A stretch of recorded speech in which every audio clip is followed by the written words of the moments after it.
Hi guys, today I'm going to cover the last gas law, and that's called the ideal gas law.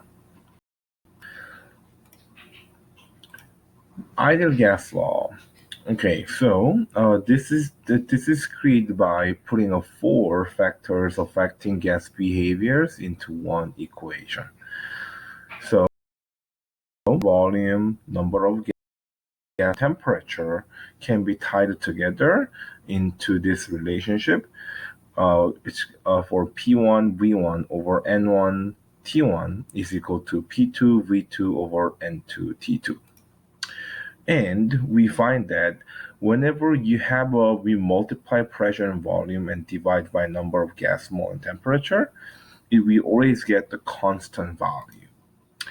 But 1 mole of gas at STP, or STP is known as standard temperature and pressure, and refers to the 0 Celsius or 273 K and 1 atm. And any gas, regardless of their identity, 1 mole of gas at STP always occupies 22.4 liters.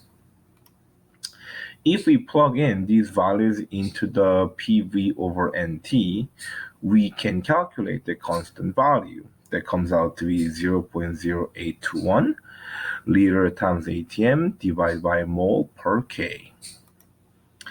And this value is known as R.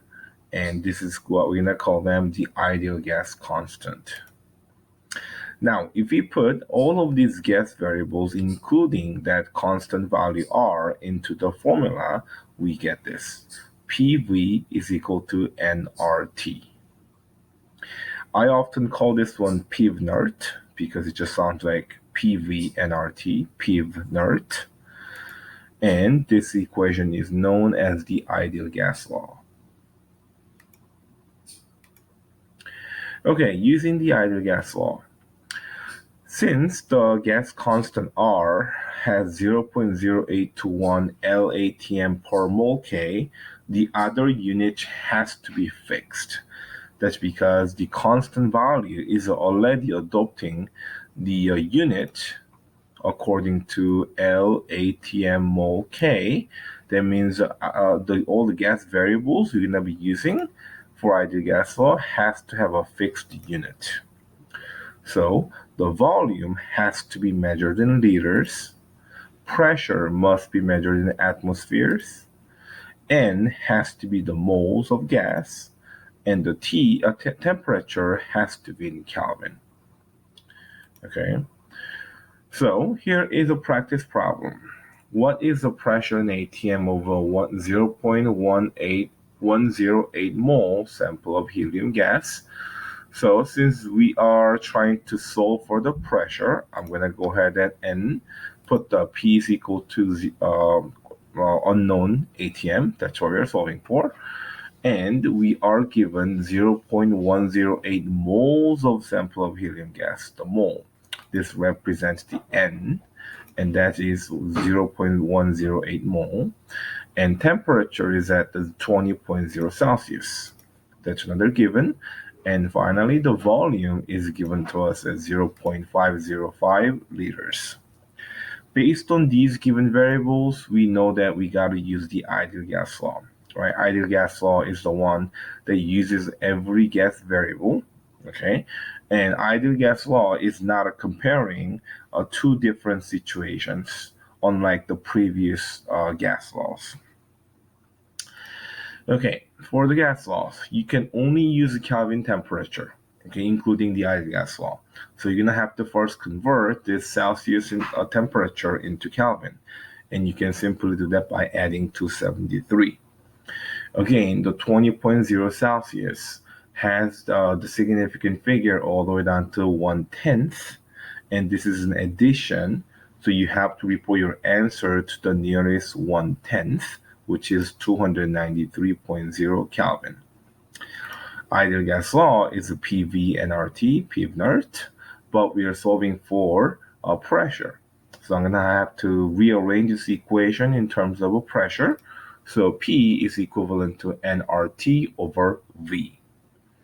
Now I'm going to go ahead and plug in my values. N for 0.108 mole, R for the gas constant, ideal gas constant, and the temperature 293.0 Kelvin, divided by the volume 0.505 liters. Once you multiply and divide all the numbers and report your answer to the significant figures, you get 5.14 ATM.